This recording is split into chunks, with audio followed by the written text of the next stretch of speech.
Welcome back to the Six Hockey Post-Draft Show. Thomas West alongside Liam Crothers. This show is about the Oshawa Generals, a team which, well, they did pretty well in the regular season, but obviously the East Division, which is the division that we're in, wasn't particularly strong. So they're probably still trying to fill in a few holes here and there with the draft and, kind of just boost their team a bit. Yeah, a couple different routes that they went, and the Jennies at one point were a very prominent franchise in the OHL. Now they're kind of in that middle ground trying to refine their footing, and that's obvious with the picks they took from the GTHL, some forwards and some defensemen as well.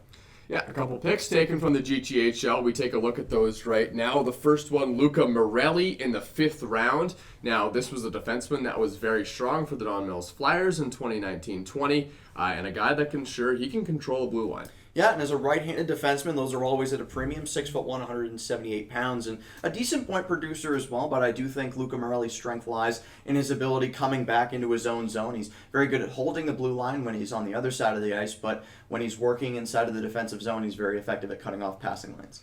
Another one of those guys as well that kind of feels like he played a leadership role leading up to this. For sure, and that's always a good character trait to have as a defenseman because it can be a rallying force in the dressing room. Yeah.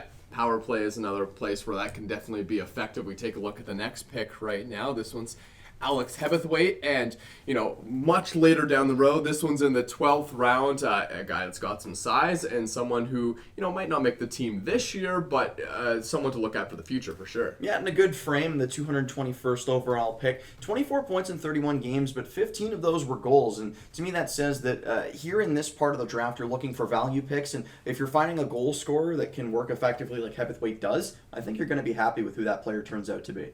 Yeah, it can be hard to find those guys that just have a knack for finding the back of the net.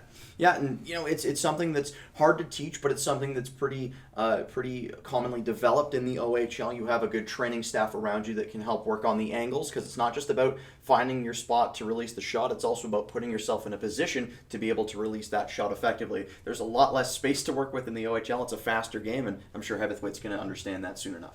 As we take a look at the next pick right now, this is Gedney, a guy taken the 13th round, defenseman with some size, and another guy that can control the blue line as we saw him play for the Toronto Titans. Yeah, 6', 180 pounds for this defenseman. And again, it's one of the more defensive defensemen that we saw in the full games up on our YouTube channel. Ian Gedney with the Toronto Titans did produce 9 points, but he really shone in the defensive zone, cutting off passing lanes, using his body effectively, separating players from pucks, and cutting down angles along the boards. Yeah, it was him and James Petrovsky that kind of led that team defensively, and they'll look to do the same in the OHL. We appreciate you tuning in to the Six Hockey Post-Draft Show. Thomas West, Liam Crothers. See you next time.